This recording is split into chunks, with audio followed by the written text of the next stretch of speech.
What in the hell is going on? All right, Matt Serra's in the ring with Ray Longo.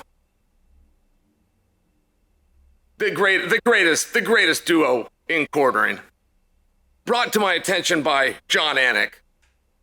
All right, Cejudo getting good advice here. Rudy's working on him. I'm trying to see who's exactly talking to Henry. And that's very relevant.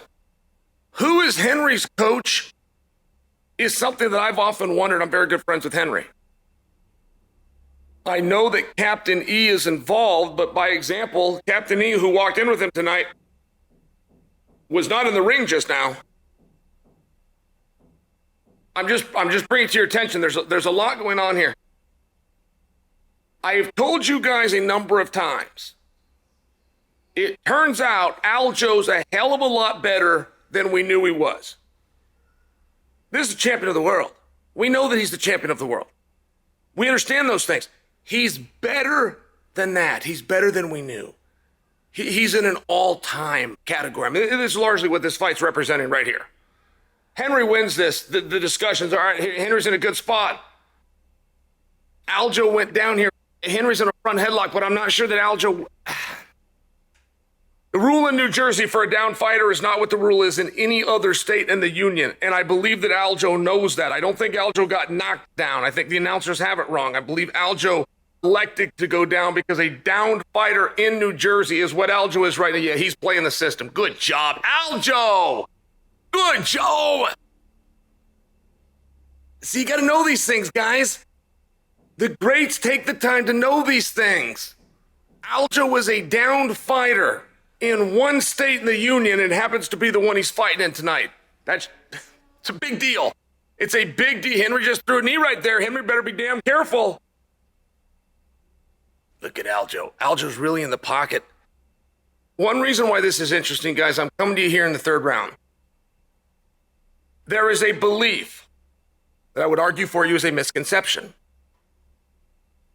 that Aljo fades the longer the fight goes. But let me tell you where that came from. Many people, it started with Peter Yan part one. People thought, okay, see, Henry's doing a great job here. He's just putting that pressure on. He's got this wrestling. He's trying to push him against the fence. Aljo got the body lock. Aljo reversed the position. Henry reversed the position. Although Aljo's trying to take him down. Aljo is not scared of it. Aljo's got him down. Aljo went for a takedown over the Olympic champion, and he got it. And now he's trying to put the legs in. In this sport, they like to call it the hooks. You sound like a bit of a dork if you call it hooks, but he's putting the legs in. I'd be very interested where this goes. We're 2.5 minutes through the third round here.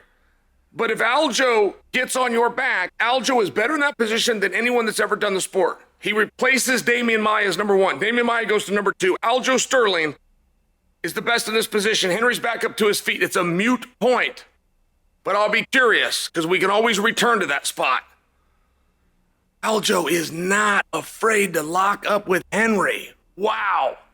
He's got Henry's back up against the fence right now. We got 2 minutes left in the third round. The relevance to that, all things are equal, which is two guys standing there with an over-under.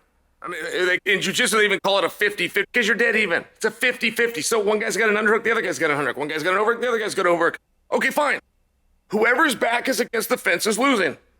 It's the way the judges will call it. Don't talk to me about it. I'm reporting that to you. Tell you I made the rule. And that's Aljo. He's using that size.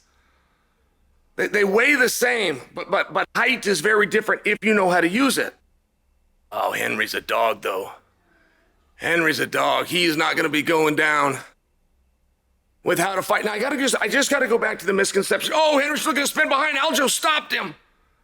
Aljo spun with him. Misconception of Aljo's energy. I believe. We're going to find out tonight. We're going to find out if it's a misconception or if it's accurate. In Yan versus Sterling part one, when that fight ended, it appeared that the tide was starting to turn towards Yan. You don't really know. You don't really know because the rest of it didn't play out. Was it just that moment playing towards you? We don't know. But we left believing Sterling was fading. Then you watch Jon versus Sterling part 2. Aljo gave him the last 2 rounds. It was a very risky strategy by Aljo. I'm sure Ray Longo got up his ass and told him, don't ever do that again. But it worked out. He won the first 3. He knew he won the first 3, or at least he was very confident. He gave the last 2 away. He protected himself, made sure he didn't get cut, made sure he didn't get finished, didn't try to beat the opponent, ran out the clock. It was an interesting strategy. But because he gave those rounds away, a lot of people think that he was fading. That's not what I saw. And I bring that to you. Because we got 18 seconds left in the 3rd round, which means we're going into championship rounds. Okay, inside trip by Henry. God, he got a good inside trip. He never hits that except when they're in the center of the octagon. He never hits that up against the fence. He doesn't even hit it in the outer layers. He only goes to that trip in the middle. Aljo should have known that. Should have known that when he tied up with him. Should have known where he was.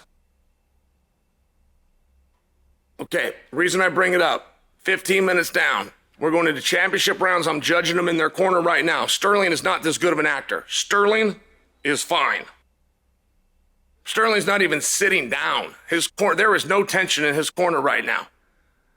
Henry is huffing, puffing, and looking through the fence. And you should. That's not an insult. To go out there and be tired because you're using your energy, not an insult in the least. But it's what's happening. To be out there huffing and puffing and tired and you got to dig deep, go low in the basement, see what you got in your heart. When you sat out since UFC 246, perfectly normal. I'm not insulting it, but it's still happening. Many people believe that Aljo would be the one struggling in rounds 4 and 5. I'm telling you now, from a pure energy standpoint, that is not the case.